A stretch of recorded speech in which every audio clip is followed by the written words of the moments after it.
Hi, this is Colin. We're going to do a show about bulldozers. Actually, we already did a show about bulldozers. We're playing it again for you because bulldozers have many sides. I mean, yeah, they can be kind of a symbol of urban renewal in which a lot of stuff gets indiscriminately demolished and the breaking goes on long after it should have stopped. But for other people, well, I mean, it's a great symbol. For kids who maybe feel powerless, you might, find a children's book about a bulldozer that's a symbol of, maybe somebody who, can overcome feeling a little underpowered.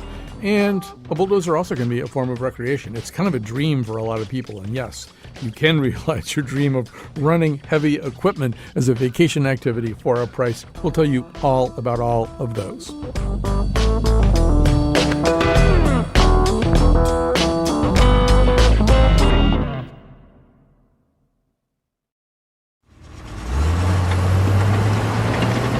Invited me to check out your new ride? This isn't what I was picturing. Listen, Greg, I've had it with the wussy Nissan Versas. The Komatsu VD355A bulldozer is who I really am as a commuter. Why didn't you just get a Hummer? It's funny you should say that. Do you see that green Hummer over there? That one? He never knew what hit him.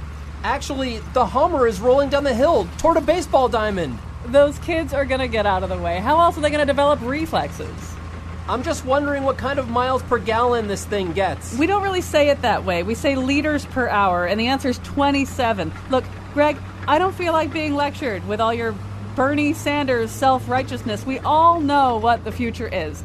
Giant hurricanes and homicidal robots. I just want to squeeze a little joy out of life before that happens, okay? What are you going to do, tell Bernie? You're going to tell on me, Greg? Chion, watch out. That's Bernie standing there on the New Haven Green. Walk it off, commie. Let's get this baby up on the highway and crank her up to 7.9 miles per hour. Chion, pull over. This just isn't right. A piece of heavy equipment doesn't give you the right to be a destructive monkey head.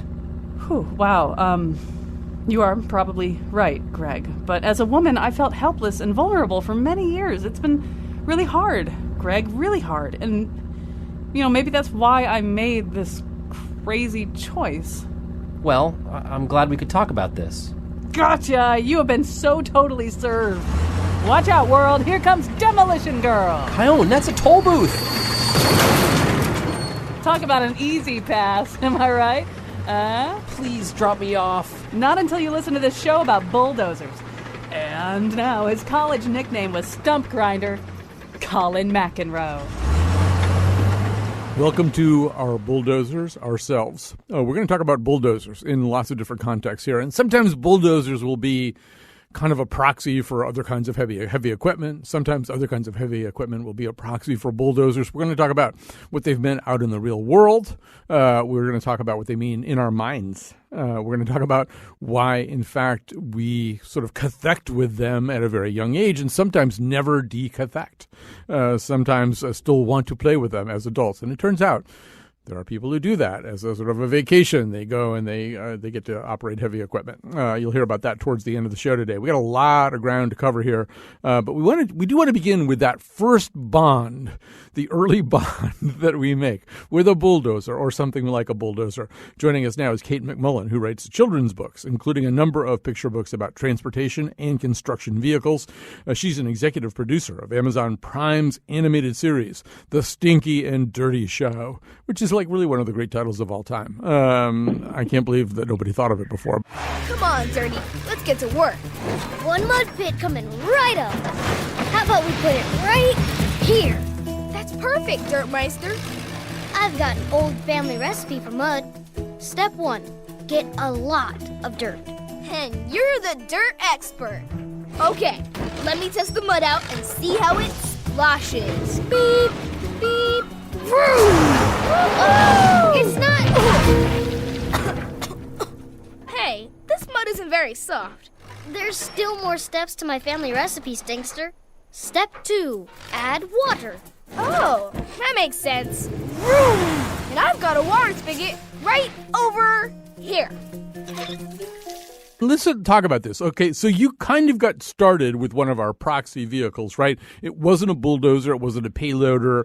It wasn't a front loader. It was a garbage truck that really kind of got you on the road. Yeah. You became a garbage truck groupie.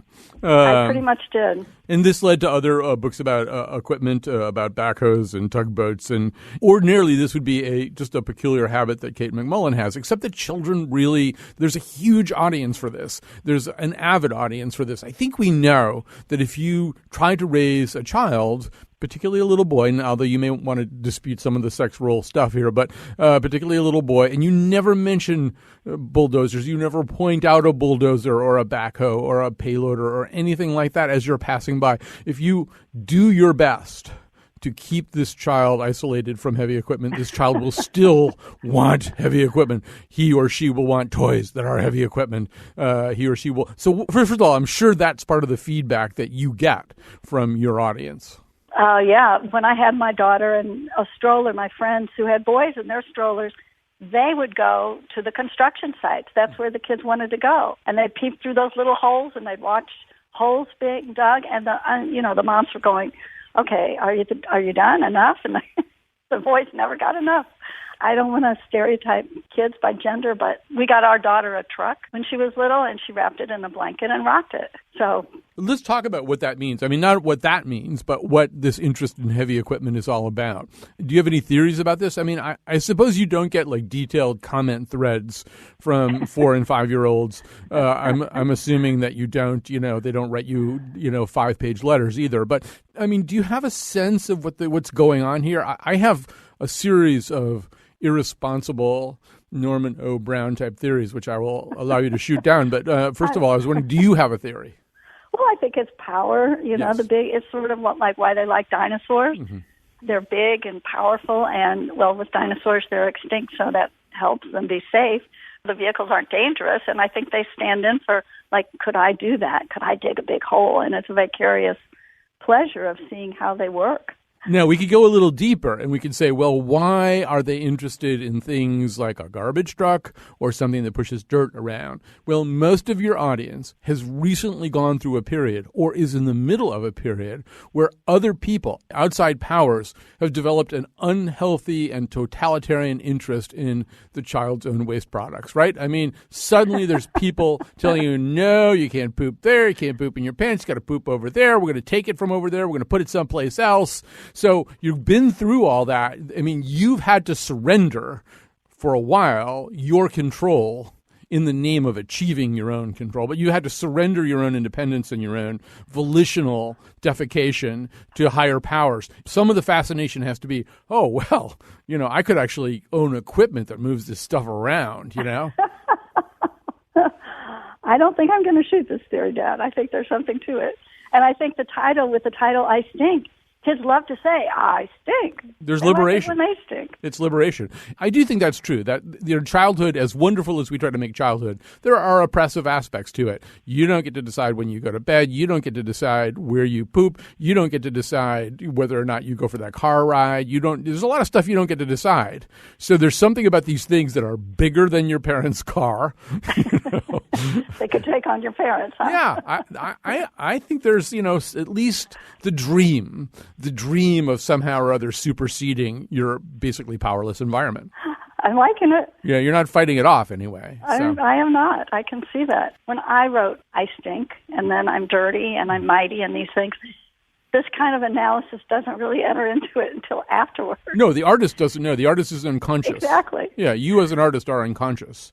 Then the critic, I'm sort of the Clement Greenberg of your work. I come along and talk about it and find all kinds of meaning that you did not intentionally put in it. But then I'm assuming also that we should talk about the Stinky and Dirty Show, because these are kind of the adventures of two pieces of equipment, right? This allows the child to project fully into a world, a narrative world for heavy equipment. That's right.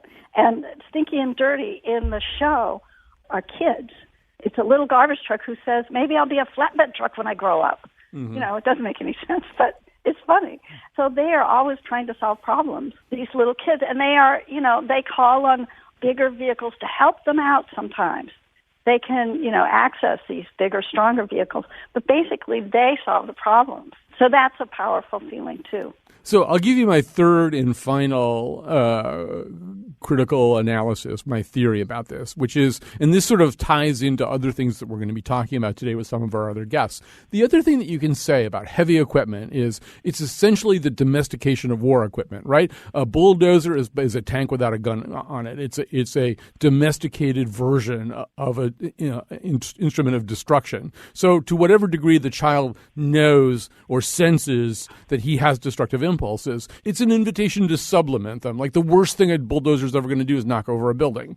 And I'm wondering if there's something there too, that part of the child's acclimation to his or her world is to understand, well, you can't really be a tank. That wouldn't be good. You'd really be hurting people, but you could be a bulldozer. I'm not sure about that. I mean, it may be that bulldozers and wrecking balls cater to that impulse, like they like to knock down the block towers. Let's destroy it. But I think there are a lot of vehicles that really don't have that element, like a concrete mixer. Yes. Just going around and around and around. True. And then I think they have a lot of they're a lot of constructed by our own bodily functions. So kids can see that in them. And I think that's one thing they like. I'm not sure about, like, if it can't be a tank, I can be a bulldozer, because I don't know if they know about tanks. Well, first of all, I would never respect you if you agreed with all my opinions. So Okay. I think that was All good right, that you put up some resistance there. And certainly as they get older, they'll discover the ways in which their digestive system truly resembles a cement mixer. But that comes in your 60s, really. No, I'm not sure. I think they get it. I think right. on some subliminal level, they know. All right. Well, Kate McMullen, we're very excited about not only your books, but obviously the Stinky and Dirty Show, which good. was the alternative title for the Colin McEnroe Show. We just decided to go in a different direction. So congratulations, and we wish you nothing but success and the ability to move large amounts of dirt around. Thank you, Colin. It was fun to talk to you. Stinky and dirty, it's all I want to be. Stinky and dirty, my best friend and me. They sometimes lose, they sometimes win. In the dirt and the trash, they try again. Stinky and dirty, the Stinky and Dirty Show. Well, I wanted to ask Kate about that sort of demilitarization idea, the idea that a bulldozer is essentially a tank without a gun, partly because of our main guest here today, who is Francesca Ammon, the author of Bulldozer, Demolition and Clearance of the Postwar Landscape. Her book is out. It's the reason we're doing this show. And even though what she's just listened to may have completely persuaded her, she shouldn't have agreed to do the show. But in fact, there's a segue from this to that, and there are several segues. We just talked about bulldozers as a child's image of liberation. We're now going to talk about bulldozers as an adult image of oppression. But first, I think we need to talk about the military connection here.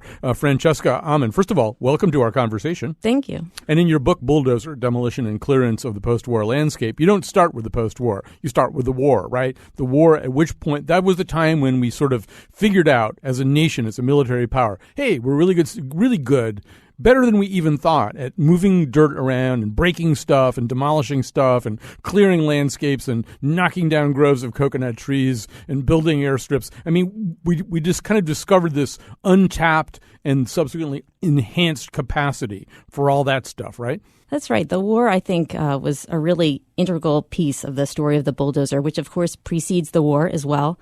But during World War II, particularly on the Pacific Front, bulldozers and other construction equipment become really important in clearing away trees and dirt to make way for bases, airfields, highways as well. They become important tools, weapons as well, even in battling the enemy in some cases. And the machine emerges from the conflict, having proven its worth and its power. And then it comes home and remakes the American landscape in the post-war period. Because we developed this extra capacity, too. We made a lot of these machines. We made them bigger. We made them better. There were a lot of things for them to do. And there's a moment in your description of World War II that reminded me of, back in the 90s, somebody was wooing me for a job in Las Vegas. And they said, well, nothing ever gets painted or anything around here. If something gets old, we just tear it down and build something else. That kind of notion of the disposable landscape. Well, there's this incredible moment in your book where you describe they're making this essentially an air highway to Tokyo. They're building landing strips on island after island. And some military officer says, I should let you tell the story about what happens when a bulldozer breaks. Basically, they just bring up another one. There's two sides to that story, actually. One is that they're almost indestructible, right? Right. They they're building the highway. I think it's out in Hawaii, this incident you're talking about, and they are having trouble getting them down the hill, and they just decide to roll them down the hill. And you know what? They survive. They're these really hardy machines, and so they can take a lot, and they can still do a lot at the end of that. And then the other side of it, as I said, is that they had plenty of them. The production, as you mentioned, was ramped up for the war, and although it was really hard to buy a new bulldozer at home, say you wanted to build a highway back in the United States, all the equipment was going out to the Pacific and the European front as well. And so these manufacturing facilities had a lot of capacity to then be reused after the war was through. Yeah. Actually, the story that I was thinking was C.B. Adolf Pisani says one of them, talking about the D8 Caterpillars, the kind of quintessential World War II bulldozer, one of them would break down. They didn't bother fixing it. Bulldoze it off in the ocean, get it out of the way so another one could go to work. So they actually bulldozed bulldozers into the ocean because it would be just easier to bring another one in. That's how many of them they had. So very quickly, we're going to go to a break here in just a second, but to kind of set up the premise of the book, part of the premise of the book is, we came out of World War II with this unexpended capacity for doing this kind of thing. And so our attentions turned to our domestic environment. And suddenly you had the building of a huge interstate highway system, and you had urban renewal. You had these forces in which the capacity of the bulldozer to do something similar but different was unleashed. I don't know if you have a way of saying that in a nutshell. Well, basically, the machine transforms from military weapon to tool of urban planning in the post-war period. So you have this transformation, same machine, but different activities. And as you said, there's three big ways that it reshapes the post-war landscape. In cities, for urban renewal, demolishing buildings.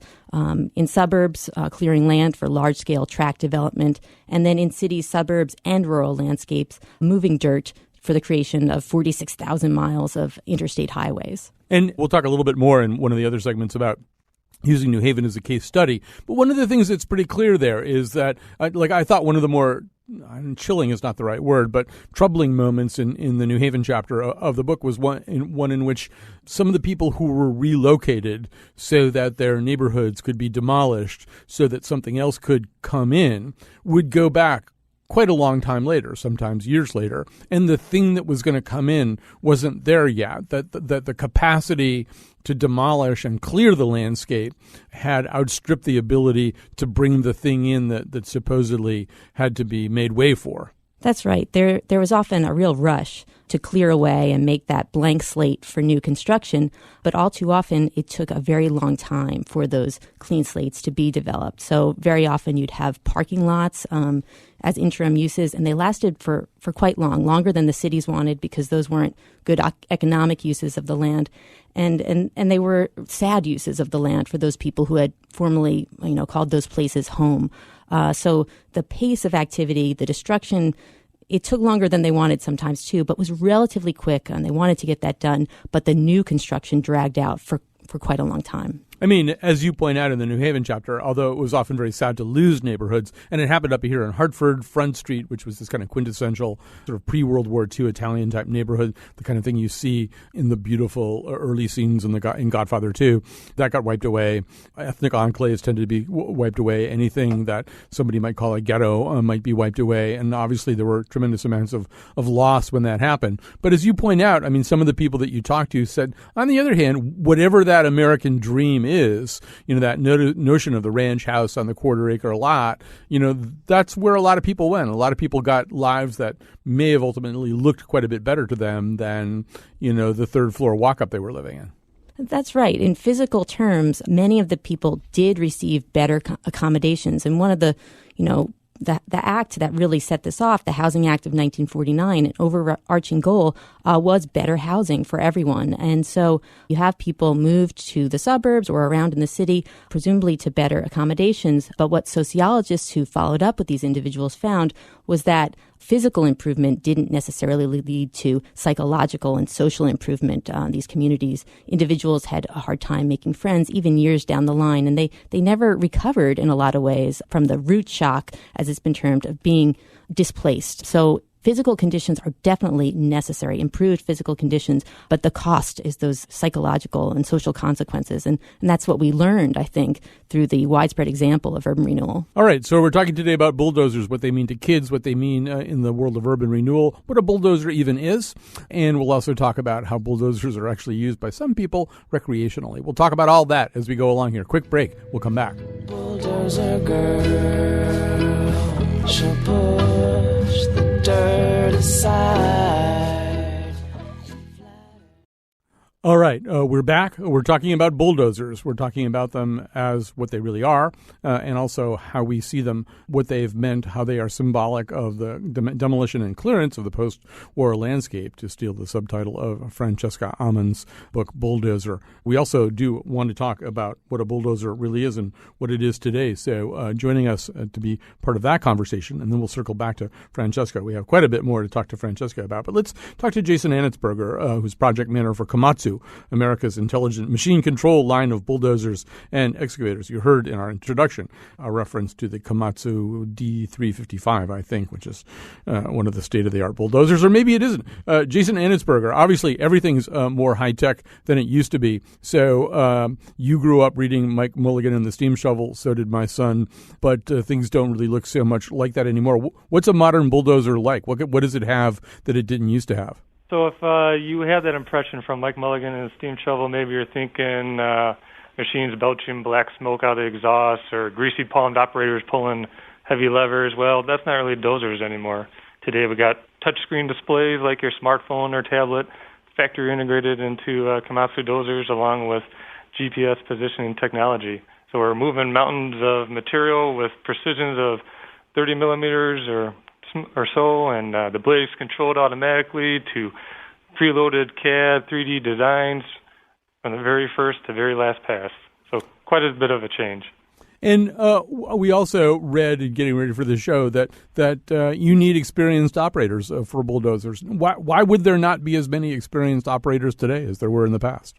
Yeah, that's a great question, and it kind of varies by region. Of course, they had a financial crisis a couple years ago.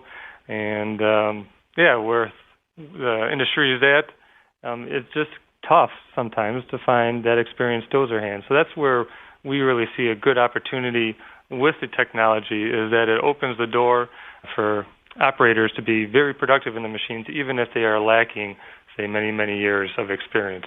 To do effective dozing manually, it does generally take a lot of experience, a good feel for the machine to interpret those motions, those sensations that you feel as you track along, into then controlling the blade to give you good accuracy. So that technology really is an aid and a replacement for that in some cases. Although, yeah, I mean, it would seem to me that you would develop a certain skill set and a certain feel for what you're doing, a feel for the earth under the blade, a feel for what the blade is doing. Are you saying that ultimately that can be replaced by technology? At the very least, augmented. So no doubt, experience helps you in the machine today. So if you're dozing manually, a experienced operator is going to be more productive than an inexperienced operator. Now you put those two individuals into one of these advanced dozers with added intelligence, an operator with years of experience is still going to be more productive than a person right off the street. But the benefit is that both of their games are getting improved. If you tried to jump in a dozer for the very first time and try to make something, you're going to make a mess of it, no doubt about it. So everything seems to be headed towards connectivity, to what we call roboticization, which could be anything that doesn't have a living operator right in it, drones, stuff like that. Is that what bulldozers are going to be too? Are they going to be operated from remote centers? Yeah, so I guess I would say we're definitely seeing the trend of increased automation in construction equipment. Today there's autonomous haulage systems, or basically large electric drive mining trucks that Komatsu makes that do not have operators in them, so fully autonomous. On the dozers today, we're not there. Basically, we have these systems that we've integrated into them, added this intelligence so that part of the machine operation is automated, but still we have the operator in the cab controlling the other aspects of the machine operation. All right. Well, we've been talking to a representative here of Komatsu, one of the, really at this point, two big signature bulldozer companies. Jason Anetsburger has been joining us from Komatsu. I have a Komatsu and a Caterpillar. I like the 4-shift gearbox on the Komatsu. Sometimes I like the Caterpillar for the bigger engine, the 3D7.7 motor. But anyway, thanks so much. That's kilowatts, by the way. Thanks for joining us, Jason. We're going to swing back here, and I'm sorry for ping-ponging around so much, but we have a fundraising show today, so I have to sort of run the clock a little bit differently.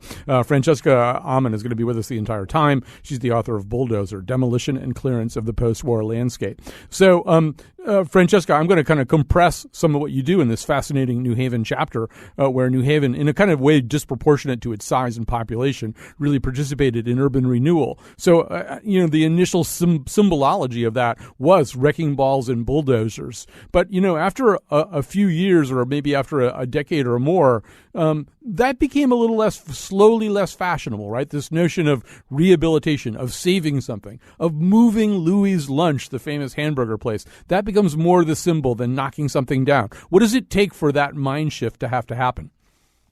Well, a couple of things. First and foremost, I think, is the experience of implementing this widespread clearance approach and people starting to push back against that and saying, aren't there other ways that we can still maintain our communities? Different conversations that, feed into legislation. In 1949, as I said, the Housing Act provides federal grants to subsidize the clearance of slums and other so-called blighted areas of cities. The federal government would pay 2/3 of the cost of that. So that was a great incentive to cities to put plans that were clearance-oriented into action. By 1954, they say, okay, you can start using some of that money for rehabilitation. And by 1966, you have the Historic Preservation Act, which is having its 50th anniversary this year, which really articulates this idea of let's see what we can save. And that's from people who care about buildings architecturally, people who have lived in the neighborhoods, who want to have a greater role and say in what their communities are going to be. So it's kind of a groundswell of different forces that lead to alternative approaches that maybe clearance alone isn't the only way to remake our cities. Maybe being modern doesn't mean just new buildings.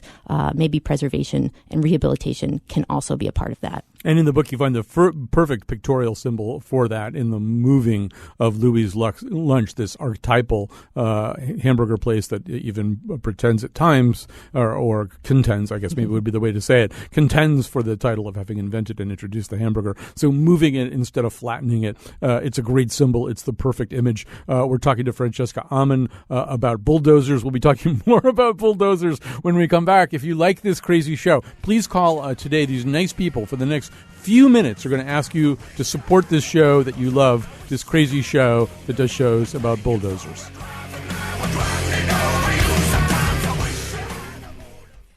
So I got to thank, first of all, the producer of the show is Jonathan McNichol. When Francesca Ammon's book, Bulldozer, Demolition and Clearance of the Postwar Landscape came in, we looked at each other and said, got to do this show. The part of Bill Curry was played by Robert Urich, who actually appears in the movie Killdozer, this really terrible B movie about a bulldozer inhabited by a space alien thing situation.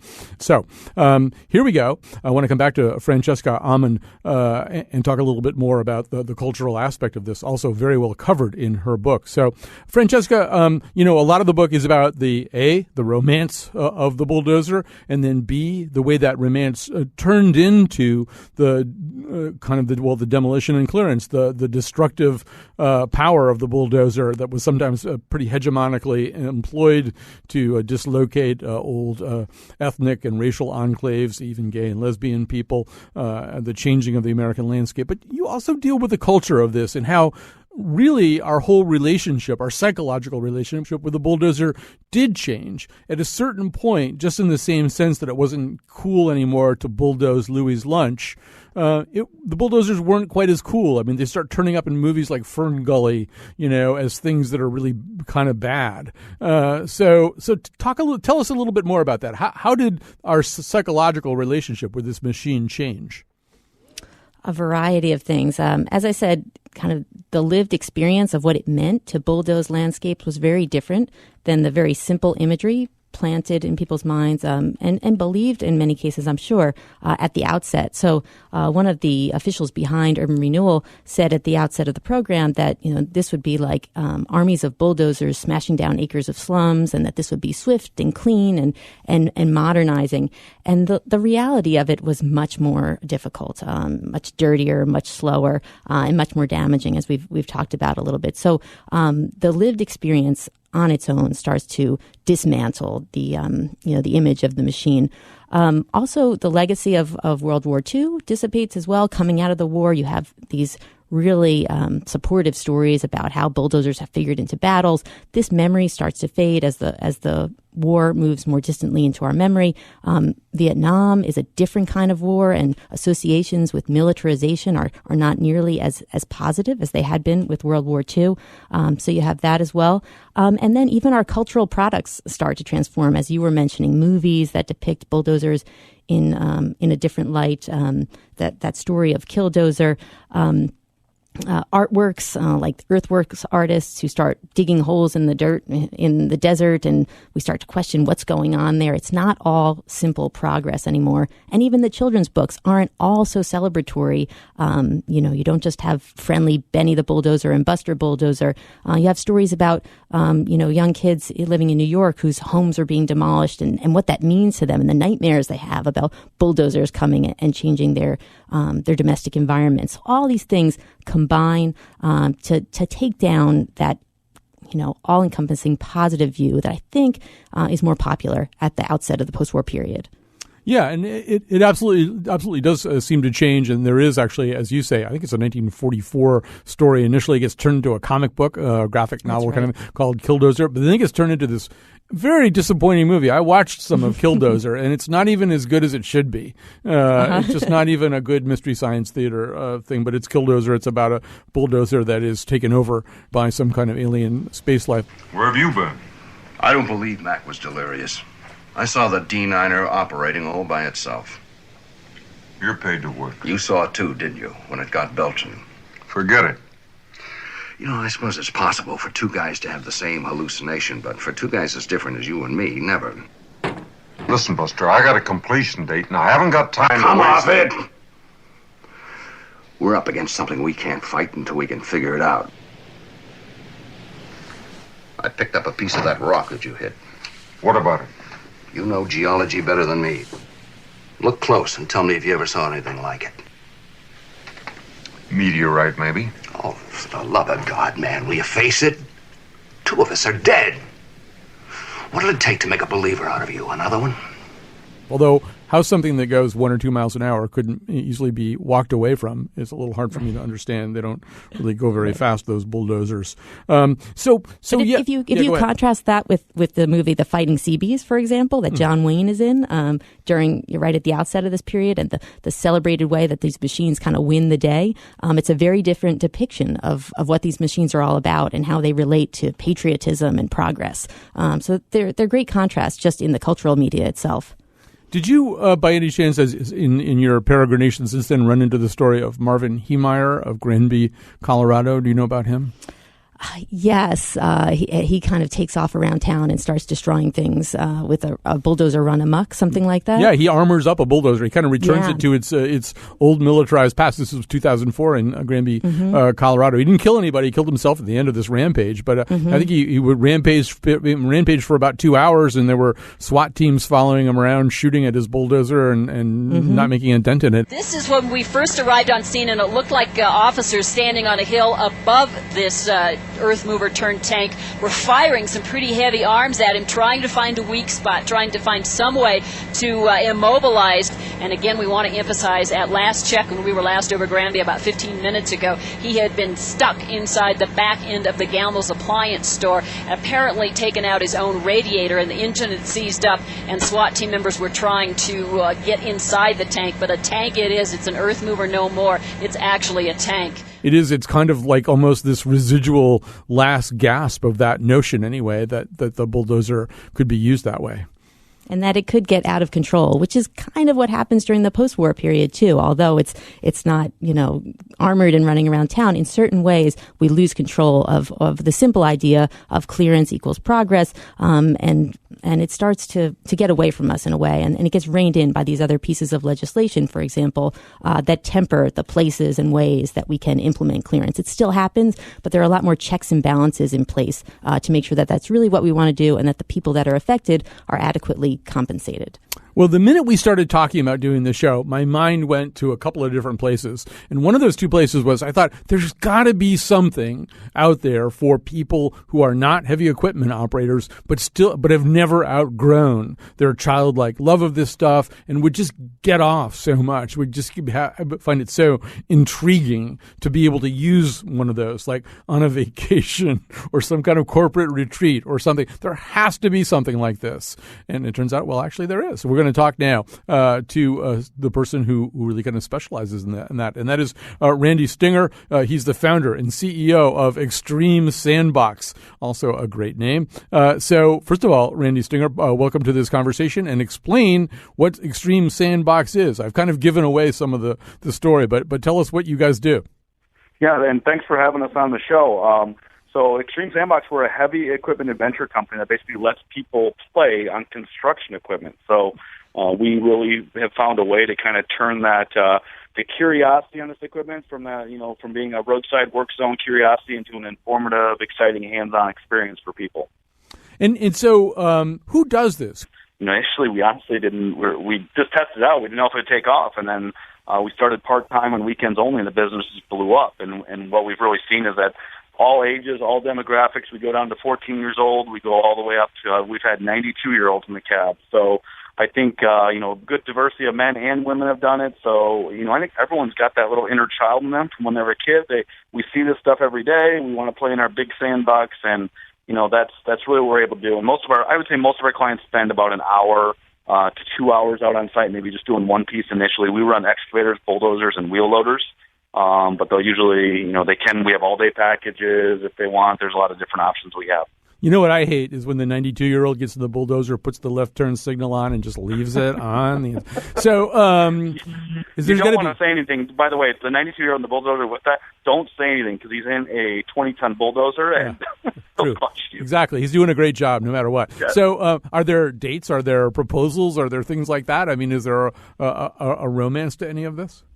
Dates, yeah, couples. Totally. We actually started, initially we only had one of each piece, and then we quickly realized after a year or two, people really want to do this in pairs. So we now run everything we run is in pairs. And the beauty of that is we can teach two people at the same time, it's the same equipment, and we call it dueling adventures. Yeah. So we have dueling excavators or dueling bulldozers where we can actually have you kind of compete head to head. The great thing is you're on headsets, we're all talking on the same channel. So if we have a husband and wife in there, they can be heckling each other or brothers or something like that.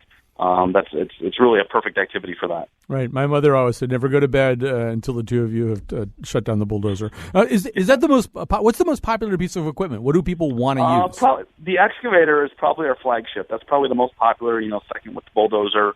But the reality is, people ask us when they call, which piece to pick, and I tell people they're like my kids. I can't pick a favorite. They're all the same. But, the excavator's probably one of the primary in the construction industry, seen the most, and people want to get up there and dig.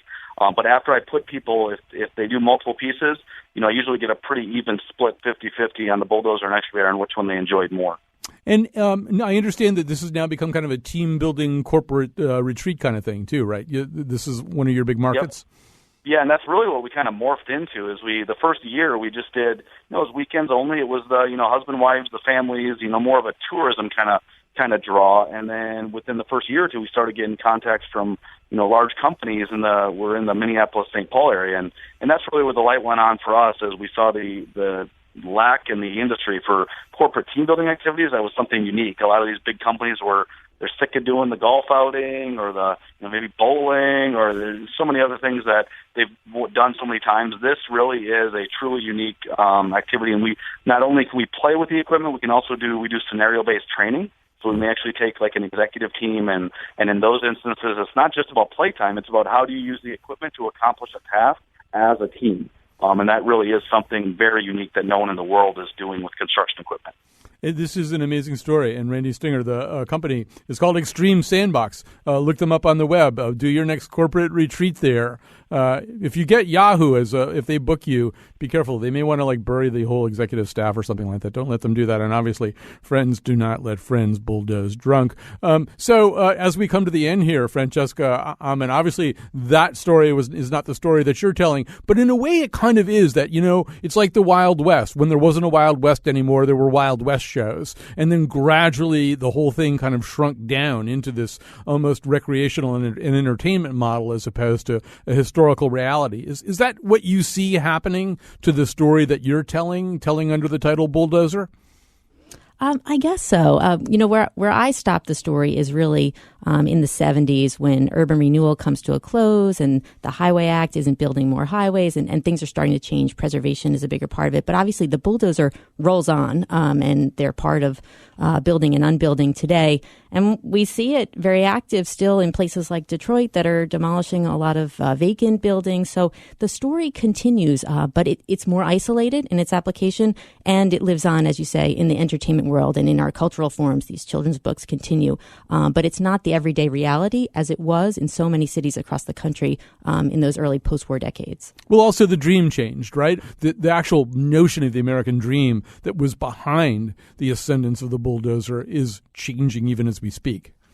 That's true, but there is a continued interest in living in the suburbs, and sprawl continues, and the bulldozer and other machines like that are really integral to the moving of dirt and the creation of building pads for those purposes too. So it's not really entirely in the past. It does continue, but is operating in slightly different ways. All right. Well, you'll never completely bury the bulldozer. Thanks so much, Francesca Ammon. It's a great book, Bulldozer, Demolition and Clearance of the Postwar Landscape. We've barely scratched the surface there. And once again, people are going to come on here and ask you maybe to support the kind of programming that you like. So absolutely support the kind of programming that you like when they ask you to. It does help our show specifically if you donate while we're on the air. So keep that in mind, and if you like a show that would do a whole episode about bulldozers or that kind of thing, please do pay attention.